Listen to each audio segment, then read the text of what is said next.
कहता हूं कि जब भी इस देश की जमीन को लहू की जरूरत होगी, आपसे 2 कदम आगे इमरान खड़ा मिलेगा। यह मैं आपसे यकीन दिलाते हुए कह रहा हूं। सभापति महोदय, अशफाकुल्लाह खान जब फैजाबाद की जेल में फांसी के फंदे पर झूल रहे थे तो इसी देश की जमीन के लिए झूल रहे थे ना।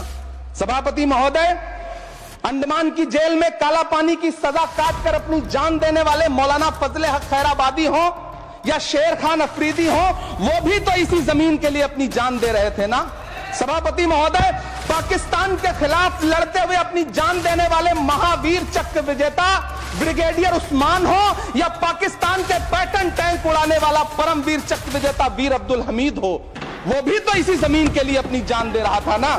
गुजरात की बेटी बिल्किस के बलात्कारियों की रिहाई के बाद उन्हें माला पहनाने वाली लोगों के नेता ये कह रहे हैं कि यह बिल मुस्लिम महिलाओं को उनका हक दिलाएगा।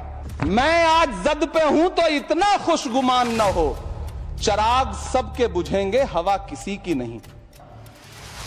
कि चरागों के सफर में दबदबा हो आंधियों का तो फिर अंजाम जुल्मत के सिवा कुछ भी नहीं होगा। ये दुनिया नफरतों के आखिरी स्टेज पर है, इलाज इसका मोहब्बत के सिवा कुछ भी नहीं होगा। हम ही को कातिल कहेगी दुनिया, हमारा ही कत्लेआम होगा। हम ही कुएं खोदते फिरेंगे, हम ही पे पानी हराम होगा।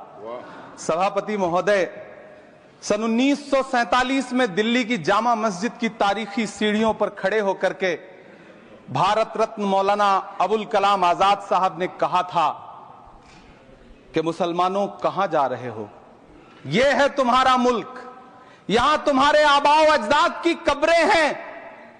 उस वक्त मौलाना आजाद की ये सदाएं सुन करके लोगों ने अपने सरों की गठरियां उतार करके रख दी थी। आज उसी दिल्ली में मौजूद देश की संसद में एक बिल आया है जो हमसे उसी जामा मस्जिद की सीढ़ियों के सबूत मांगेगा, जो उन्हीं सीढ़ियों के पास अपनी कब्र में सोए हुए मौलाना आजाद को फिर से कब्र से सदा देनी पड़ेगी कि ये जो कब्र है वो मेरी कब्र है, ये किसी सरकार की जागीर नहीं है। सभापति महोदय, मैं जहां खड़ा हूं इसी संसद भवन के सामने सड़क के उस पार अपनी कब्र में सोए हुए भारत के पूर्व राष्ट्रपति फखरुद्दीन अली अहमद की कब्र है। शायद अब उस कब्र से भी सदाएं आए कि ये कब्र मेरी कब्र है, ये सरकार की जागीर नहीं है। सभापति महोदय, मैं वक्फ कानूनों में किए जा रहे संविधान विरोधी बदलावों के खिलाफ बोलने के लिए खड़ा हुआ हूं। संविधान का आर्टिकल 14 हो, 29 हो, 30 हो, चीख चीख कर कहता है कि देश में सब बराबर के हकदार हैं। आर्टिकल 26 कहता है कि सबको अपने अपने मजहबी कामों के लिए मंदिर, मस्जिद, गिरजाघर, गुरुद्वारों का निर्माण करने का हक है और उसका रखरखाव का भी हक है। लेकिन डॉक्टर बाबा साहब अंबेडकर के संविधान को हर दिन कुचलने वाली यह सरकार देश के मुसलमानों से नफरत में इतनी अंधी हो गई है कि खुलेआम देश की संसद में देश सरकार के माइनॉरिटी मिनिस्टर साहब और होम मिनिस्टर साहब झूठ बोलते हैं और देश को गुमराह करते हैं, झूठ शब्द असत्य बोलते हैं। सरकार ने इस बिल का नाम उम्मीद रखा है। मंत्री जी कल से इसे देश के मुसलमानों के लिए नई उम्मीद बता रहे हैं। नहीं मंत्री जी, न तो यह बिल मुसलमानों के लिए नई उम्मीद है और न ही उम्मीद की नई किरण। सभापति महोदय, भाजपा ने पूरे देश में वक्फ के नाम पर कई सारे झूठ फैलाए हैं। आइए आज उनकी सच्चाई पर बात करते हैं। वक्फ ट्रिब्यूनल को ऐसे बताया जाता है जैसे वक्फ ट्रिब्यूनल कोई मजहबी खाप पंचायत हो। सभापति महोदय, जबकि सच्चाई यह है कि वक्फ ट्रिब्यूनल भी तो सरकारी न्यायिक विभाग है जिसमें सरकार द्वारा नियुक्त जज होते हैं, जिसमें प्रशासनिक अधिकारी होते हैं, कहीं ऊपर से थोड़ी आ गए। सभापति महोदय, देश के गृह मंत्री जी ने इसी सदन में कहा कि वक्फ ट्रिब्यूनल के फैसले के खिलाफ कोई कोर्ट नहीं जा सकता, जबकि सच यह है कि वक्फ एक्ट 1995 की धारा 83(9) के तहत हाई कोर्ट वक्फ ट्रिब्यूनल के फैसले की न सिर्फ समीक्षा कर सकता है बल्कि उसे बदल भी सकता है। सच तो यह है कि वक्फ बोर्ड खुद अपनी जमीनों के लिए कई सारी कोर्ट में मुकदमे लड़ रहा है। सभापति महोदय, दिल्ली की जिन 123 संपत्तियों को लेकर कल माइनॉरिटी मिनिस्टर, होम मिनिस्टर साहब और अभी आदरणीय नेता सदन बात कर रहे थे, आइए उनकी सच्चाइयों पे भी बात करते हैं। 1911 में जब अंग्रेजी हुकूमत ने कोलकाता के बजाय दिल्ली को राजधानी बनाने का फैसला किया, तो रायसीना हिल्स के चारों तरफ जो मुसलमानों की ढेर सारी जमीनें थी उनको एक्वायर किया गया और लुटियन को इसकी तामीर की जिम्मेदारी सौंपी गई।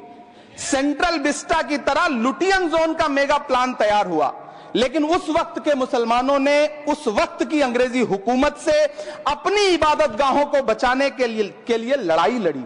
मामला ब्रिटिश गवर्नमेंट तक पहुंचा। तब यह तय हुआ कि वो जो धार्मिक स्थल हैं उन्हें जस का तस रहने दिया जाएगा। इंडिया गेट के बगल वाली मस्जिद हो, जाब्तागंज, सुनहरी बाग मस्जिद हो, पार्लियामेंट रोड वाली मस्जिद हो, ऐसी 123 संपत्तियों के मैनेजमेंट के लिए 1913 में मुसलमान वक्फ वैलिडेशन एक्ट बना और उसके बाद एक नया शहर बसाया गया जिसे लुटियंस जोन का नाम दिया गया। फिर 1943-45 के बीच एक और समझौता हुआ आजादी से पहले, उसके तहत काफी सारी वक्फ जायदादों को सुन्नी मजलिस औकाफ बनाकर उसके अंडर किया गया ताकि उसकी देखरेख की जा सके। गृह मंत्री जी 2 दिन से सदन में जो बात कह रहे हैं वो दरअसल 123 संपत्तियां उसी सुन्नी मजलिस औकाफ के तहत आती है। सभापति महोदय, आजाद भारत आजाद हुआ।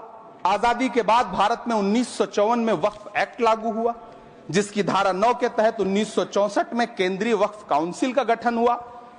दिल्ली की वही 123 प्रॉपर्टीज को 1970 में सर्वे गजट करके गजट नोटिफाई किया गया। इसके निपटारे के लिए पूर्व प्रधानमंत्री इंदिरा जी के द्वारा 1974 में एक बर्नी कमेटी बनाई गई।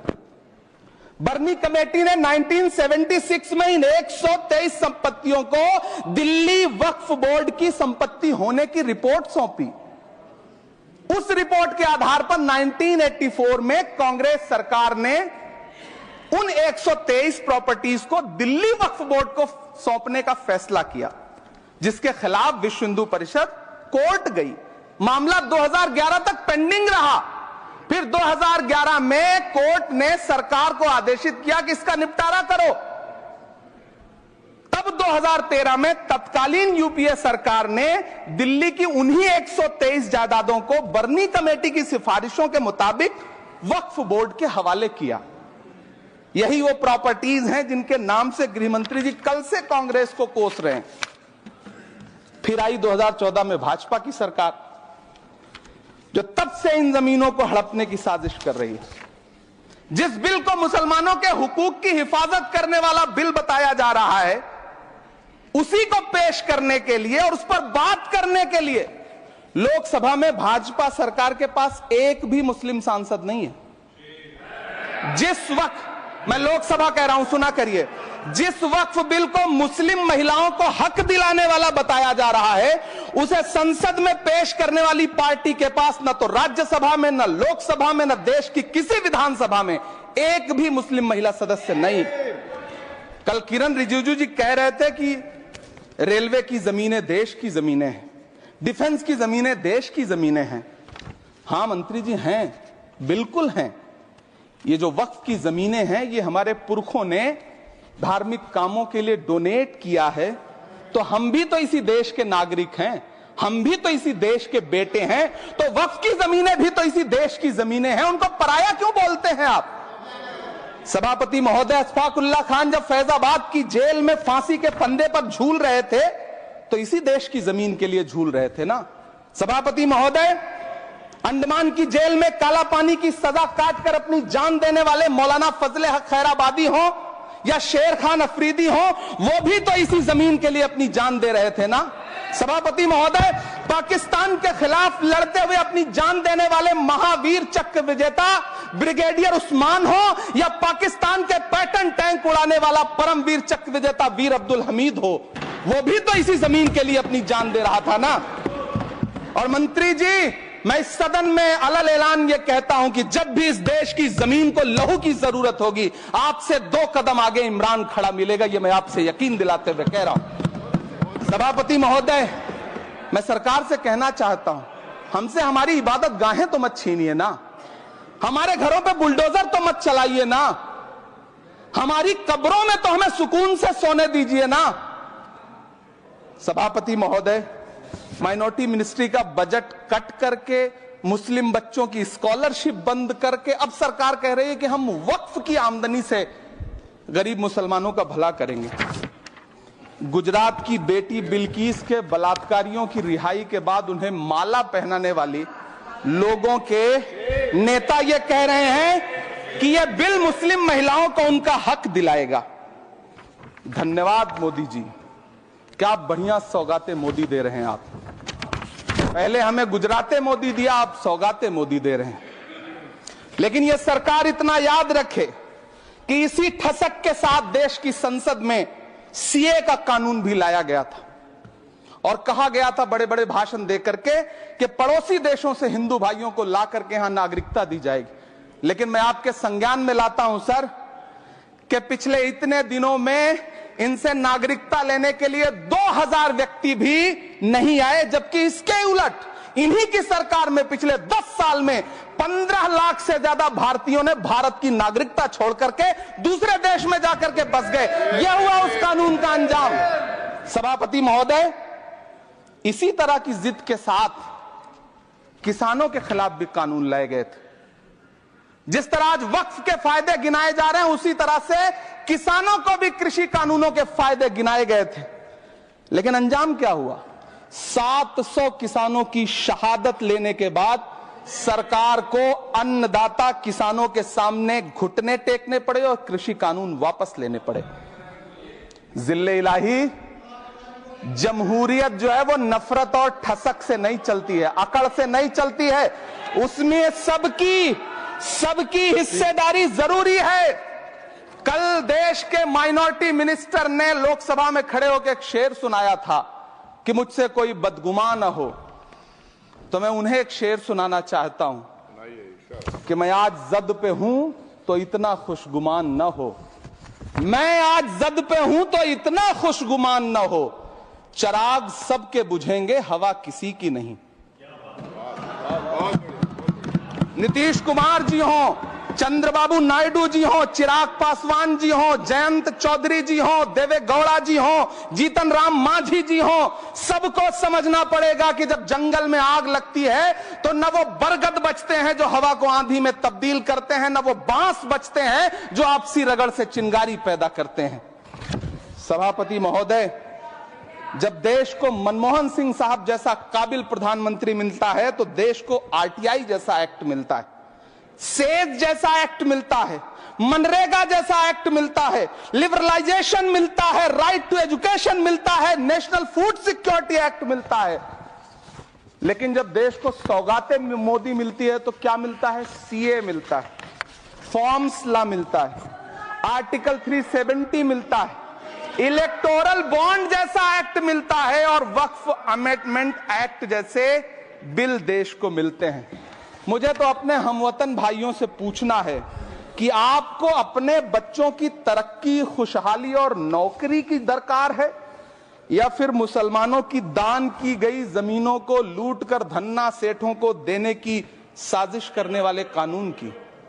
सभापति महोदय, यह सरकार रात के 3 बजे तक पूरे देश को जगा करके संसद में अपने ही नागरिकों को नीचा दिखाने के लिए वक्फ बिल ला रही थी, तो उधर रात के 1:30 बजे अमेरिका हम पर 26% टैरिफ लगा रहा था। सरकार की प्राथमिकताएं देश को पता। सभापति महोदय, मैं बहुत भावुक हूं आज, और मुझे अच्छा लगा कि आदरणीय नेता सदन जगत प्रकाश नड्डा जी ने बहुत अच्छी बातें भी की, मन से बातें की। क्योंकि उनके नाम में प्रकाश जुड़ा है तो मैं उनमें हमेशा एक रोशनी की किरण देखता हूं। मैं उनके सामने बहुत अदब से यह बात कहना चाहता हूं कि चरागों के सफर में दबदबा हो आंधियों का तो फिर अंजाम जुल्मत के सिवा कुछ भी नहीं होगा। यह दुनिया नफरतों के आखिरी स्टेज पर है, इलाज इसका मोहब्बत के सिवा कुछ भी नहीं होगा। मैं भावुक हूं, मेरी पलकें गीली हैं। अगर देश की एक बहुत बड़ी आबादी को लगता है कि आप उसका भला करने के लिए नहीं बल्कि उनकी इबादत गाहों, उनकी कब्रिस्तानों, उनकी खानकाहों को बर्बाद करने का बिल ला रहे हैं, तो फिर आप अगर समझाने में नाकामयाब रहे हैं तो यह आपकी नाकामयाबी है। पहले समझाइए, उसके बाद कोई बिल लेकर के आइए, तब शायद हम आपका इतनी पुरजोर तरीके से विरोध ना करें। लेकिन सभापति महोदय, मैं अंत में सिर्फ इतना कहना चाहता हूं कि इस बिल में जो भी पॉइंट्स दिए गए हैं, बॉम्सी पोर्टल देख लीजिए, सरकार का झूठ आपको पकड़ में आ जाएगा। हम डरे नहीं हैं, हम सिर्फ सरकार से अपील कर रहे हैं कि हमें अपना समझिए। हम आपके अपने हैं, इस देश के नागरिक हैं और आप ताकत में हैं। संख्या बल के आधार पर बिल हो सकता है आप पास करा ले, लेकिन आपको यह बात समझनी पड़ेगी कि हम तो वो तारीख हैं, जहनों में रहना है जिसे कागजी पुर्जे नहीं जो फाड़ डाले जाएंगे। जिस जमीन पर मैं खड़ा हूं ये मेरी पहचान है। आप आंधी हैं तो क्या मुझको उड़ा ले जाएंगे? आपको यह बात समझनी पड़ेगी। आपको अगर इतना विपक्ष की तरफ से पहले जेपीसी में इतने सारे पॉइंट्स आए और उसके बाद कल से लोकसभा में और राज्यसभा में सुझाव आप सुनने को तैयार नहीं है, लोगों की शंका को दूर करने के बारे में आप बिल्कुल सोच नहीं रहे, बस आप कह रहे हैं यह बिल उम्मीद की नई किरण है। नहीं साहब, इसे भले किरण जी लेके आए हैं, लेकिन ये उम्मीद की नहीं बल्कि नाउम्मीदी की किरण है। और इस देश की एक बहुत बड़ी आबादी इस बात से खदशे में है, शक में है कि आप सीधे उनकी जमीनों को लूट करके धन्ना सेठों को बेचना चाहते हैं। मेरी अब भी आपसे अपील है कि इस बिल को वापस लीजिए। यह बिल कहीं से आपके अपने नागरिकों के लिए अच्छा नहीं है। यह बिल सिर्फ इस देश के मुसलमानों को नीचा दिखाने का और अपने एक ऐसे मतदाता वर्ग को खुश करने का बिल है जिनको इस बिल के पास हो जाने से कुछ मिलेगा भी नहीं, लेकिन आप एक नैरेटिव देना चाहते हैं, एक मैसेज देना चाहते हैं। मेरी आपसे अपील है कि कृपया ये जो सबका साथ सबका विकास का नारा है, इस नारे को रत्ती भर तो चरित्रार्थ कर दीजिए। बहुत बहुत धन्यवाद।